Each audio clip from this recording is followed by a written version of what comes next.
So we've dealt with presuppositions in this issue, and extremely important. Now we need to look at methodology. We want to look at comprehensiveness and depth, the historical grammatical method, historical criteria, and E.P. Saunders. Adolf Schlatter, comprehensiveness and depth. Adolf Schlatter, 16th of August 1852, 19th of May 1938, wrote over 400 papers on theology and New Testament studies. He is ranked with one of the great theologians of modern times and equal in stature to that of Bultmann. His historical method will be used for this lecture. He advises that you avoid sectarian bias, that you study all relevant material before you can come to any conclusion. He seeks to understand the historical context of any given ancient text. He gives equal time to primary source material and engaging with scholars in the field you are at work in. I think this method gives you the comprehensiveness and depth. Adolf Schlatter, significance of method for theological work. B. The historical grammatical method. Next, I hope to use the historical grammatical method of Dr. Bob Utley. What that means is we get ancient text in their context. And you can look at Dr. Bob Utley's book on hermeneutics at www.freebiblecommentary.org seminar textbook. Third, historical criteria. I hope to use the methods that historians use in assessing hypotheses for historical data. This means my methods try to keep within the mainstream of historical scholarship. Also, it is very important to note as we use the historian's tools, it means we are using historical data as evidence and not presuming or defending an inspired Bible. I believe the Bible is the Word of God, but my argument is an historical argument, based on historical evidence. Explanatory scope. These are some of the secular methods of doing history that I am using.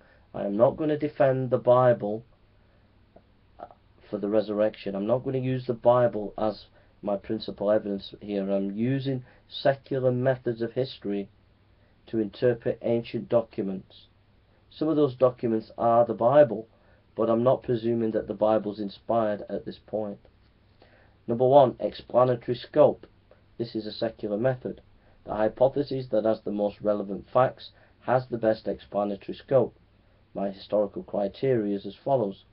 Number 2, explanatory power. This looks at quality of the given facts. If you can explain your position with less ambiguity, that it has better explanatory power. If one has strong presence, you may get some due to the nature of patchiness of history. Number 3, plausibility. The hypothesis conforms to the background knowledge better than other positions. We look at opponents' views and see also if they are confirmed by anything in history or today by sciences. Number 4, less ad hoc. When we use less non-evidence assumptions, we are in a better position than using such arguments that lack any evidence. Number 5, illumination. An hypothesis can provide good solutions to historical problems, and if this is the position, it strengthens one's case. Page 109 to 111, The Resurrection of Jesus, Mike Licona, A New Historical Approach, IVP 2010. He writes, when conducting authentic historical investigation, one cannot presume that the sources with which they are working are inerrant or divinely inspired. Otherwise, we would simply conclude everything reported to those sources is true and wrap up the investigation.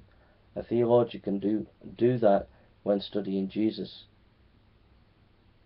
A historian does not have the luxury. Theology and history are different disciplines with different objectives and approaches. Now, I believe that everything in the Bible is true, but that's a statement of faith and has to be argued by reasons of a different sort. My objective in the book was to see what I could prove concerning Jesus' resurrection with reasonable and adequate historical certainty and apart from any faith commitment. Dr. Licona, roundtable discussion with Mike Licona on the resurrection of Jesus, a new historiographical approach. Denny Atkin, Craig Blomberg, Paul Copan, Michael Kruger, and Michael Licona and Charles Qualls, Southern Theological Review. I'm using these historical methods, and I'm basing my argument for the resurrection on what we already know as well. So I'm using secular methods, but I'm also basing my argument on what we know as scholars. This is important because a lot of atheists will say that Jesus is a myth, and they don't realize that modern scholarship has come to some certain results, that Jesus did exist. So E.P. Sanders and the Academy, is true that many lives of Jesus are produced by scholars and are biased, but at the same time we must realize that modern scholarship has come to a general agreement about some facts as to the life of Jesus. It would be unwise to build a foundation without paying its respects and using some of this scholarship and its conclusions. What atheists do not tell you is Dr. Richard Carrier, Earl J. Doughty, David Fitzgerald and Robert Price are all skeptics who say Jesus never existed, which makes them fringe scholars who are flying in the face of mainstream scholarship. I do not say I agree with all the methods and conclusions of mainstream scholarship, but at the same time I acknowledge we are making progress in our understanding of Jesus. Some of the facts we know about Jesus, and most scholars agree on, are as follows. Jesus was baptized by John the Baptist. Jesus was a Galilean. He preached and did healings. Jesus had 12 disciples, according to him. Jesus did his work for Israel. Jesus was controversial at the temple. Jesus was crucified outside Jerusalem by Roman authorities. After his death, Jesus' followers continued as a clear movement. A group of Jews persecuted at least parts of the new movement. The persecution continued up to the end of Paul's career. Jesus and Judaism, Philadelphia Fortress Press, E.P. Sanders, 1985.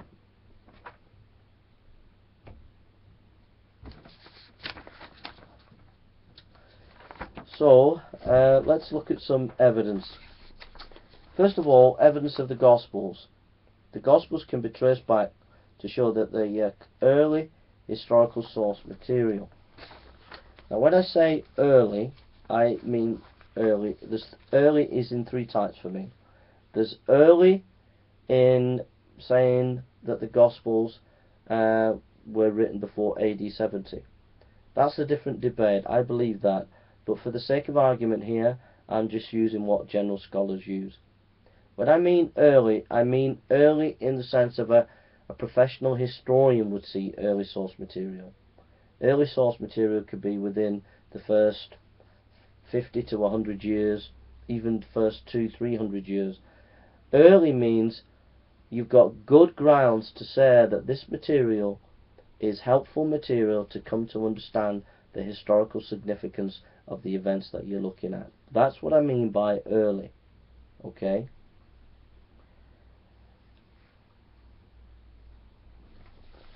Right, AD 180 AD, Tatian, an Assyrian, a Christian theologian, lived about 120-180. His text, the Diastron, is a harmony of the four Gospels. The text was used by Syriac-speaking churches and was a standard text for Christians of that time. 150 AD, Justin Martin, First Apology, quotes the Gospel of John, chapter 3, Apologize 61:4-5. 130 AD, Eusebius, the historian, says that Papias talks about the writings by Matthew and Mark when Papias wrote his 5-volume exposition of the oracles of the Lord about 130. This is backed up by the Rylands Papyri that contains a fragment of John's Gospel dating at 130 AD. This means the Gospel of John was much earlier. 120 AD, Polycarp, a disciple of Apostle John, in his letter of Philippian church, he quotes from the Gospels and the other New Testament books. 100 AD, the Didache was a teaching used widely by the church. The writer quotes from Matthew and the Lord's Prayer. 95 AD, Clement quotes Matthew in 1 Clement 13:1-2. All this evidence shows that the Gospels are first-century documents. They are written when the live witnesses were around. To quote the Gospels as the fathers did show that they were much widely used and circulated. This would have taken time to copy and send them around the ancient world. It is reasonable to assume early dates for the Gospels to account for the wide use of these texts. The scholars who agree with this, and I give them a list of scholars: Jean Carmignac, Philip Roland, Karsten Peter Thiede, John Arthur Thomas Robinson, etc. More details, early eyewitnesses of Jesus, J. Warner Wallace. We read in Ignatius' letter, Trallians 9:4, J. and Delhi Kelly, Early Christian Creeds, London, Longman, 1963, page 68. Jesus Christ was the stock of David, who was from the Mary. He was truly born and ate and drank, was truly persecuted under Pontius Pilate, was truly crucified and died, who also was truly raised from the dead, his Father raising him. Ignatius based his comments on the Gospels. He knows at least 3 Gospels, Matthew, Mark, and Luke. Matthew, Luke, and John.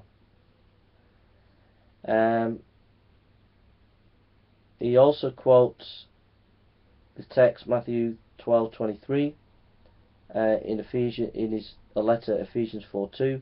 He quotes Luke 24:39 in his letter to Smyrnians in 3:2, and in John 3:8 he quotes this in his letter Philadelphia 7:1.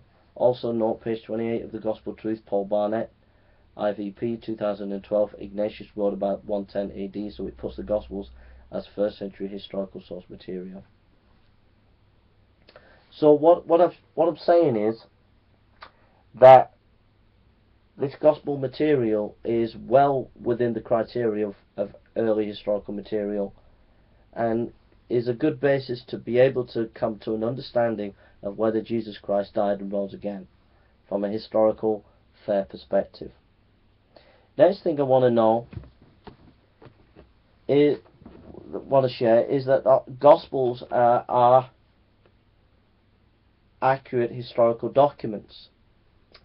Now, the historical evidence for this is many pieces of evidence. Bethesda in John 1:44. This text tells us Andrew and Peter came from the city. They were fishermen. Archaeologists discovered a plethora of fishing implements in a house in Bethsaida.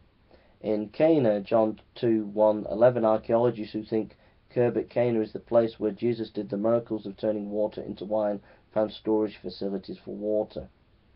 Pool of Bethesda. John describes a pool called Bethesda. John 5:2 in Jerusalem near the Sheep Gate. Von Walder writes, the discovery of the pools proves beyond doubt that the description of this pool was not the creation of the evangelist, but reflected accurate and detailed knowledge of Jerusalem. Inscription about Pontius Pilate is mentioned in all 4 Gospels, and we found this. The boy Jesus in the temple in Luke 2:41-50. The discovery of a stairway south of the southern wall and the Mount Temple makes it clear that it was there that the young Jesus amazed the rabbis by his knowledge. And basically, there's a whole plethora of historical material that we found that proves that the Gospels are reliable. When they comment about history, they are accurate, and we should be more of what we would call as historians a maximist position rather than a minimalist position to the Gospels.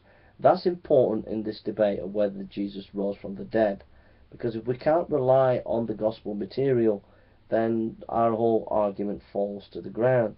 But if there is good historical evidence to show that the Gospels are accurate historically, then it puts us in a better position to know whether what they're saying is actually accurate.